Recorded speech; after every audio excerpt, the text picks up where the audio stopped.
Hello and welcome back to the channel study stuff. कैसे हैं आप सब? I hope you are all doing well. So आज का हमारा जो टॉपिक है वो है केमिस्ट्री का क्लास 11th का reduce syllabus. So let's discuss about the reduce syllabus of CBSE. यार देखो, जो क्लास 11th का सिलेबस रिड्यूस हुआ है वो सिर्फ बोर्ड वालों के लिए अच्छा है।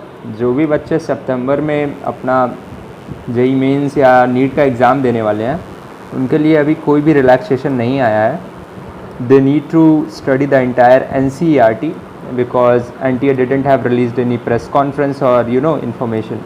सो प्लीज़ नोट डाउन कि जो भी नीट और जेईई एस्पिरेंट है 2020 के, उनको सारा का सारा सिलेबस पढ़ना पड़ेगा। अब बात कर लेते हैं बोर्ड स्टूडेंट्स के लिए। सो बोर्ड स्टूडेंट्स के लिए सीबीएसई ने कुछ सिलेबस रिड्यूस किया है, बट एक्चुअली उसका रिड्यूस करना कई हद तक बेनिफिशियल भी है और कई हद तक तो वो एक गेम है। कैसे है, वीडियो कंटिन्यू देखिए, आपको समझ में आएगा। सो चलिए शुरू करते हैं guys. I can't elaborate entire stuff very deeply, so मैं मेन पॉइंट्स बता दे रहा हूँ कि पोर्शन जो रिड्यूस हुआ है उसमें से क्या क्या चीज़ें आपको बिल्कुल नहीं पढ़नी है और क्या क्या चीज़ें ऐसी हैं जो रिड्यूस की गई हैं बट आपको पढ़ना पड़ेगा, क्योंकि उस चैप्टर के कई सारे की कॉन्सेप्ट्स ऐसे हैं जो बिना उन पर्टिकुलर टॉपिक्स के आपको समझ में नहीं आएगा। और बाकी आपके ब्रॉड इन्फॉर्मेशन के लिए जो सीबीएसई का डिलीटेड सिलेबस का PDF है वो डिस्क्रिप्शन में लिंक शेयर कर दूंगा, आप सब वहाँ से देख सकते हैं। सो चलिए शुरू करते हैं। सबसे पहले हम बात कर लेते हैं अपने फर्स्ट चैप्टर का, जो है some basic concepts of chemistry. इसमें सीबीएसई ने ज़्यादा कुछ तो किया नहीं है, but law of chemical combination हटा दिया है और डाल्टन्स एटॉमिक थ्योरी हटा दी है। डाल्टन्स एटॉमिक थ्योरी जो कि एक अच्छा की कॉन्सेप्ट हुआ करता था इस चैप्टर का, उसको सीबीएसई ने रिमूव कर दिया है। और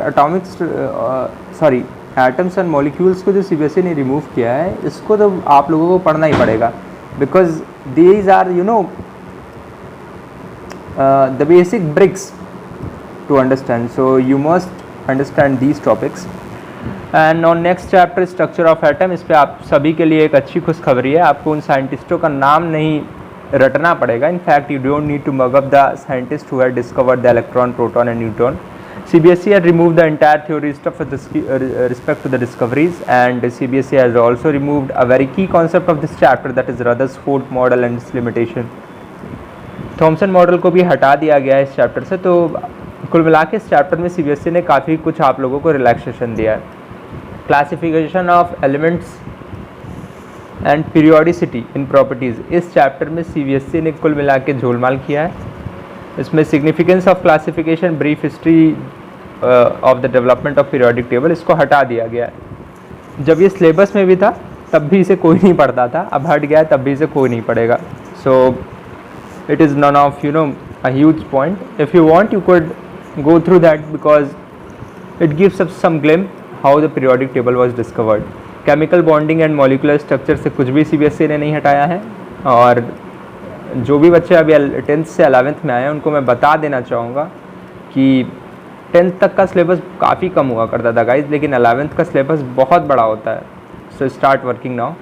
और 11th के सिलेबस में आपकी सबसे जो इम्पोर्टेंट चैप्टर है वो है chemical bonding and molecular structure. इस चैप्टर से सीबीएसई ने भी कुछ भी रिमूव नहीं किया है। प्लीज़ नोट डाउन, इस चैप्टर से सीबीएसई ने कुछ भी रिमूव नहीं किया है, because this chapter is in chemistry, this chapter itself is a brand, and for being excel on class 12th chemistry and somehow parts of organic and inorganic too, you need to excel on this particular chapter. In fact, I could say that if you are excel in chemical bonding, you can solve 50% of the inorganic by its own. States of matter में भी CBSE ने liquefaction of gas, critical temperature, kinetic energy, molecular speed, इन सब चीज़ topics को हटाया है। तो आप देख लीजिएगा, मैं PDF में आप लोगों को प्रोवाइड कर दूंगा। केमिकल थर्मोडायनेमिक्स, गाइस इस चैप्टर पर मैं थोड़ा आप लोगों से सीरियस बात करना चाहूँगा। इसमें सीबीएसई ने heat capacity, specific heat capacity हटा दिया है, जो कि शायद अब हमारे काम का ज़्यादा नहीं है, बट जो क्राइटेरिया फॉर इक्विलिब्रियम है इसको सीबीएसई ने रिमूव किया है। लेकिन कई सारे इस चैप्टर के मैंने जो क्वेश्चंस देखे हैं, कॉन्सेप्ट्स देखे हैं, उसमें कहीं ना कहीं क्राइटेरिया फॉर इक्विलिब्रियम रिलेट कर जाता है। सो अगर आपको इस चैप्टर में कमांड करना है तो क्राइटेरिया फॉर इक्विलिब्रियम आपको देखना पड़ेगा। और थर्मोडायनेमिक्स एक ऐसा चैप्टर है जो आपके फिजिक्स और केमिस्ट्री में भी है और जेई नीट में भी इसका काफ़ी अच्छा वेटेज है। So I would suggest you guys to go to this particular topic. Equilibrium की बात कर लेते हैं तो इसमें हाइड्रोलिसिस ऑफ सॉल्ट हटा दिया गया है, हेंडरसन इक्वेशन हटा दिया गया है। हेंडरसन इक्वेशन हटा के सीबीएसई ने आप लोगों के ऊपर बिल्कुल थोड़ी सी दया तो की है। रिडॉक्स रिएक्शन में एप्लीकेशन ऑफ रिडॉक्स रिएक्शन हटा दिया गया है। एप्लीकेशन ऑफ रिडॉक्स रिएक्शंस को मैं थोड़ा आप लोगों को एक्सप्लेनेशन में बताना चाहूँगा कि इसमें जो टॉपिक्स होंगे like wise you know corrosion of iron, जिसको शुद्ध भाषा में कहा जाता है रस्टिंग ऑफ आयरन। तो रस्टिंग ऑफ आयरन का जो मैकेनिज्म है थोड़ा बहुत जो भी था उसको हटा दिया गया है। हाइड्रोजन चैप्टर से प्रिपरेशन प्रॉपर्टीज़ हटा दी गई हैं हाइड्रोजन की, और हाइड्रोजन परऑक्साइड को तो पूरा मिटा ही दिया है सीबीएसई ने। सोचो ना, हाइड्रोजन से हाइड्रोजन की प्रॉपर्टीज़ ऑफ प्रिपरेशन ही हटा दिया गया है। भाई लोग प्रॉपर्टीज़ पढ़ लेना, वरना पेपर में दिक्कत आ सकती है। पेपर में दिक्कत क्या आएगी यार, थोड़े बहुत जो कॉन्सेप्ट्स हैं ना उनको अगर आप प्रॉपर्टीज़ जानते रहते हैं तो वो थोड़ा ईजियर होता है। और मैं आप सभी को एक बात बता देना चाहूँगा, वैसे इस वीडियो में ऐसी बातें करनी नहीं चाहिए थे मुझे। I was hoping to create a new video for this, but okay. CBSE ने जो गाइडलाइंस दिए हैं उनके अकॉर्डिंग जो भी सिलेबस रिड्यूस किया गया है, students have to study these topics. Please note down, student have to study these topics, but the portion which is reduced will not be asked in any internal and external assessment। मतलब कि जो भी syllabus हटाया गया है वो ना आपसे किसी इंटरनल असेसमेंट में पूछा जाएगा ना किसी एक्सटर्नल असेसमेंट में, बट सीबीएसई चाहता है कि आप लोग एक बार ये सारे टॉपिक्स भी पढ़ें। ओके, बाकी अपनी मर्ज़ी। चलिए अब बात कर लेते हैं एस ब्लॉक के लिए। तो एस ब्लॉक में आप लोगों को काफ़ी सारी राहत दी गई है। Sodium carbonate, sodium chloride, sodium hydrogen peroxide, sodium hydrogen carbonate, biological importance of sodium, potassium, calcium, calcium carbonate, इन सब के इंडस्ट्रियल और बायोलॉजिकल यूजेस जो थे वो सब हटा दिए गए हैं। पी ब्लॉक में बोरैक्स, बोरिक एसिड और बोरॉन हाइड्राइड हटा दिया गया है, जो कि एक बड़ा टॉपिक हुआ करता था पी ब्लॉक का, इसको हटा दिया गया है। अब ऑर्गेनिक केमिस्ट्री में अपना method of purification, qualitative and quantitative analysis. भले कि क्वांटिटेटिव और क्वालिटेटिव एनालिसिस क्या होता है इस बारे में थोड़ा सा आप लोग जान लीजिए। जो क्वांटिटेटिव एंड क्वालिटेटिव एनालिसिस है उसको मैं आपको कैसे समझाऊं, चलिए इसके लिए मैं एक अलग सा वीडियो बनाऊंगा, उस वीडियो को देखना मत भूलिएगा आप लोग।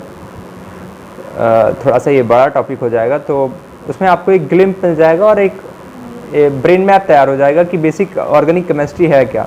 अभी तक जो आप लोगों ने 10th तक केमिस्ट्री पढ़ी है वो 11th और 12th की केमिस्ट्री से काफ़ी अलग है। और सीरियसली गाइज, जो मेरा एक्सपीरियंस रहा है 5 years की टीचिंग में, मैं आप सभी को बता देना चाहूँगा कि केमिस्ट्री 11th और 12th का one of the most interesting and for some students toughest subject होता है। इंटरेस्टिंग इसलिए क्योंकि यहाँ पे जो कॉन्सेप्ट्स हैं अगर किसी को समझ में आ गए तो it is just a game, और टफ इसलिए कि अगर कोई रटने बैठ गया तो इतनी रिएक्शन से इतनी सारी चीज़ें हैं कि रटते रटते वो रटता ही रह जाएगा। एनवायरमेंटल केमिस्ट्री नाम का एक जो चैप्टर हुआ करता था जो काफ़ी सरल होता था, जिसको बच्चे बोर्ड एग्ज़ाम से 2 दिन पहले पढ़कर भी टॉप कर जाते थे इस चैप्टर में। बेसिकली ज़्यादा कुछ था नहीं इस चैप्टर में, स्ट्रेटोस्फीयर, ट्रोपोस्फीयर, एक्सोस्फीयर, यही सारे टॉपिक्स थे और थोड़ा बहुत बायोलॉजिकल इंपॉर्टेंस था, पीपीएम लेवल। सो हटा दिया गया है, अच्छी बात है, आप लोगों के लिए थोड़ा सा राहत दी है सीबीएसई ने। मैंने सारे इंपॉर्टेंट पॉइंट्स आप सभी से डिस्कस कर लिए हैं, बस ये ऑर्गेनिक केमिस्ट्री का बेसिक टॉपिक जो था, जो मैंने आप सभी से बोला कि एक नेक्स्ट वीडियो में बना के इसके बारे में आप सभी को अच्छे से एक्सप्लेन करूँगा, बिकॉज ये ज़रूरी है। ऑर्गेनिक केमिस्ट्री का एक प्रॉपर ब्रेन मैप मिलना आप सभी को ज़रूरी है, ये आपकी प्रिपरेशन को एक बहुत बड़ा बूस्ट देगा। सो अभी के लिए good bye, take care, stay safe, keep on smiling, and कोई भी डाउट हो तो कमेंट करना मत भूलिएगा। Thank you, bye bye.